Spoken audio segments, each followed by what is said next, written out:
Welcome back to Rails Minute, where you can find out more about what is happening with the library system. Hi, I'm Dan Bostrom, Rails Director of Marketing and Communications, and I'm here with Rails Executive Director, Monica Harris. Hello, Monica. Hi, Dan. So Monica, recently the topic of digital accessibility has come up in a lot of conversations with members. How can member libraries make sure that they are making their own online content as accessible as possible to their patrons? Yeah, this is a great question. So we became aware just kind of at the end of April that some of our member libraries were especially looking at this issue around digital accessibility. And around the same time, the brand new rules for Title II and some of the changes around digital accessibility that need to be in place by 2027 also debuted. So as many of you know, as part of the Rails strategic plan, our goal 2 is really focused on equity, diversity, inclusion, and accessibility. And so this is really an important priority for Rails as well as for our member libraries, just to make sure that they are able to reach as many people as possible in those communities and that everyone is able to get the same access to information. But sometimes understanding those rules and understanding the limits to what their web profiles can offer is really challenging.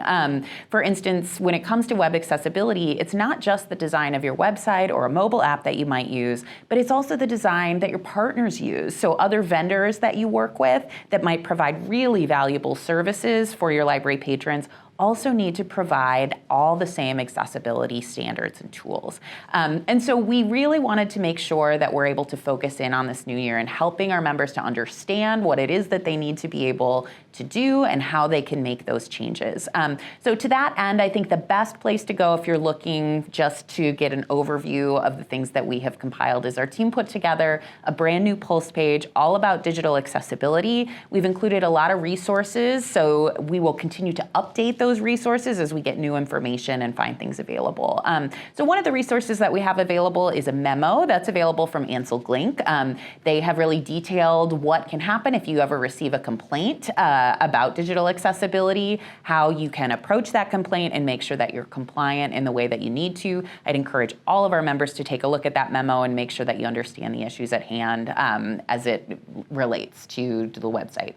We're also exploring some possibilities for some platforms through our deals and discounts program. There are different tools out there where they will look at your accessibility and provide suggestions.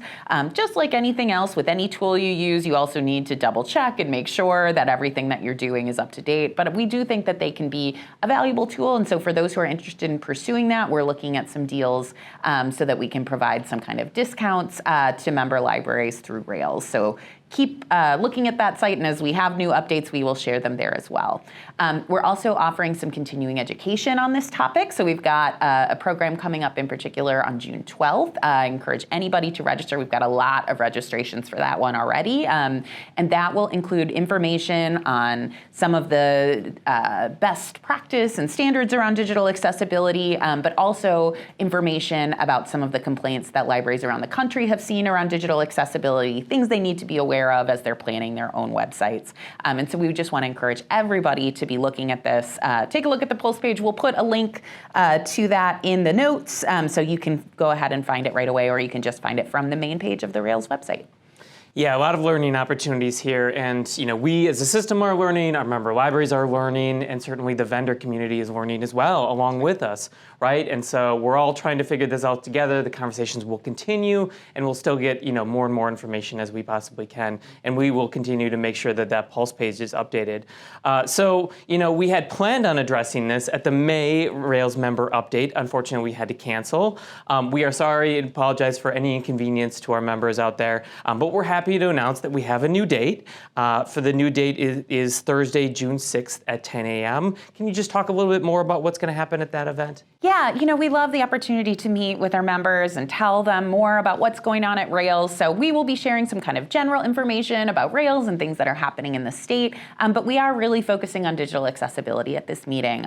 So I mentioned the continuing education that we have coming up on June 12th. The speaker from that program is going to be there to provide a little bit of a preview and also speak to some of the most pressing issues that we think members are interested in at that member update. And so we're really grateful to have the opportunity to share that with members along with all the regular updates that we have coming from Rails. So we love connecting with our members at online opportunities like the Rails Member Update, but we've had some opportunities to connect with our members in person too at the recent Reaching Forward conference. So would you just talk a little bit about that and what kind of activities we were doing there? Yeah, Reaching Forward is such an excellent conference, and we had staff who were there to provide continuing education opportunities. We had board members who were there, also presenting along those same lines, but it was also just a great opportunity to connect with so many folks who are attending that conference from all over the Rails territory. So great chance for our team to be able to connect with you all, but one of the activities that we had at our booth area was just an opportunity to thank our Secretary of State, Alexei Janulius, for all the work that he's been doing for libraries recently. And so we were able to have a big sign up where people could write their thanks, and it was really well filled out, I guess. We had a lot of opportunities for people to share their thanks and appreciation for him. So thanks to everybody who came to the booth, who signed the card. We're really excited to be able to send it to him so that he can know just how much Rails members are appreciative for the work that he's done. Yeah, and I want to think there was one person that came to the booth and said that they watched the Rails Minute and they loved the Rails Minute. So that was a definite win. Thank you to that person. But a lot of great conversations with people and a lot of hearing about what's happening in their libraries, what's going on. We talked to people about their programs, about their services, about anything that they possibly had. And as you mentioned, wonderful presentations, really great attendance. I heard that there were almost more than 900 people in attendance. Wow. Really big congratulations to the Illinois Library Association for putting on an event like that. I know it takes a lot. I know it's I know it's a huge job, a huge lift. So thank you to those folks. It was really, really great. Yeah. Okay, so as always, if you have any questions or topic ideas, you can email them to the Rails Communications team at communications@railslibraries.org. A reminder that the Rails Minute is also available as a podcast. Please subscribe wherever you listen. Monica, thank you so much for joining us. Thank you for having me. And thank you so much for watching.